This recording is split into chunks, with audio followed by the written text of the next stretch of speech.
What we're doing with putting lipstick on a pig about democracy and freedom is that we're promoting a flawed democracy.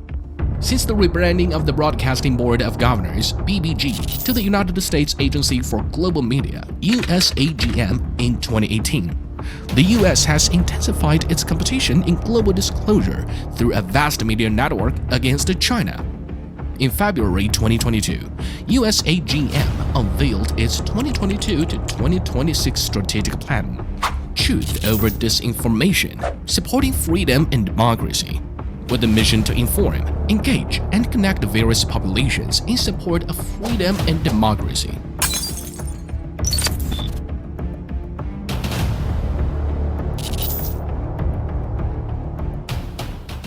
We were taught that America was exceptional, that we had the best form of government, that we were blessed by God to lead the other countries of the world. We call that now American exceptionalism.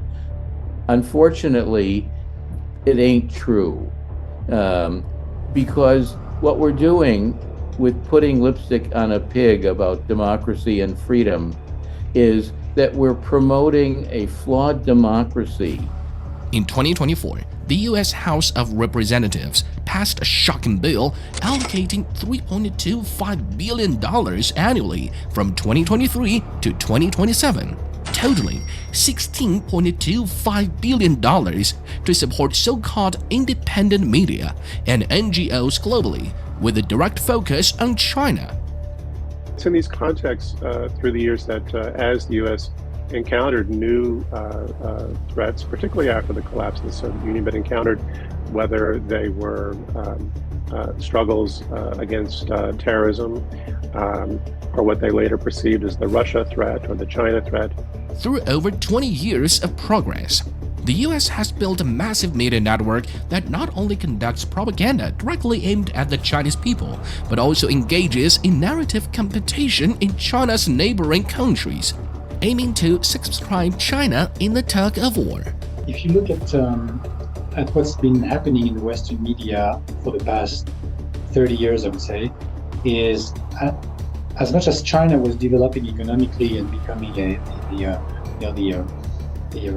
the juggernaut that we know today, the Western media has always been very skeptical about China. It was always being kind of belittling the achievements of China, saying, every time there was something positive about China that they had to report on, they would always add the sentence, but at what cost? So there was always a negative side to whatever good news were coming from China. For instance, in 2023, the Spanish and Mandarin channels of VOA collaborated on a documentary, Floating Swarm, falsely accusing Chinese companies of ecologically damage in the Galapagos Marine Reserve. There is clearly evidence upon evidence, especially with the most controversial of stories, and especially when foreign policy is in play, that the notion of negativity and the constant barrage of negativity is often good for media coverage and draws a lot of eyeballs and draws a lot of readers and draws a lot of attention. But this is just the beginning. America's real tactic is to paint China as a threat using unproven accusations. From Washington's view, China's rise challenges its America First world order. That's when Western media constantly pushes the China threat story. So I think if you go a little bit deeper about this China threat, it's not new, but what is new is that China is succeeding in a way that has never exceeded before. And that makes people who consider themselves number one, or who think that God chose them to lead the world, very angry because they don't like being number two. For now, some US political figures, media outlets, and think tanks have joined forces to spread disinformation. Their narratives about China deploy varied tactics, including quote mining, misrepresentation, fabricating scenarios, and staging incidents, all processed through a deliberately distorted perspective. We began to see other narratives, for example, propagating falsehoods about China, trying to trick countries into debt traps.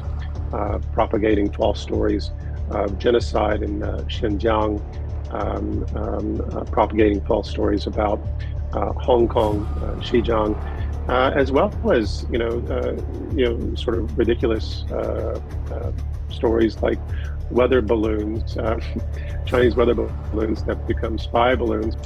So the main take was not to trust the Western mass media because they have a political agenda. Sometimes they're actually forcing the hand of politicians in Europe if politicians are willing to be closer to China or more fair towards China. Sometimes it will be the media who will, scold them and call them traitors or call them as, giving up to China's pressure and things like that. So you have to see the media as being mostly the main culprit in the degradation of the relationship between China and the West, and primarily between China and Europe. In recent years, the US has maligned China's Belt and Road Initiative (BRI) and overseas investments as primary targets. The BRI represents a framework for global causes, driven by hegemonic presumption. Washington deliberately peddles the false death trap narrative to discredit the initiative. There's no doubt that for there to be a true freedom of reporting, there needs to be an acknowledgement that the other side of a narrative needs to be respected and brought up in conversation regularly. And sadly, too often in the United States, in the past and in the present, that has not happened. Ultimately, what this barrage of negativity does, at least in my opinion, is that it constantly raises distrust and constantly squashes trust. It constantly raises the enemy narrative and constantly crushes the friendship narrative. And the idea of America's dominance is not questioned, but sure, the innovation should be respected, should be acknowledged. But it's the same when China and through the Silk Road shared much knowledge, much innovation. Was it malicious? Was it for dominance? No, it wasn't. It was to share ideas. And this is how you through sharing knowledge, you're sharing ideas, to opening up, is how you become better informed. You're sharing knowledge so people may discover something new, share it with you. Is such an activity used by Western media against China over decades truly rooted in the insecurity triggered by China's rise? The underlying reason might go a little deeper.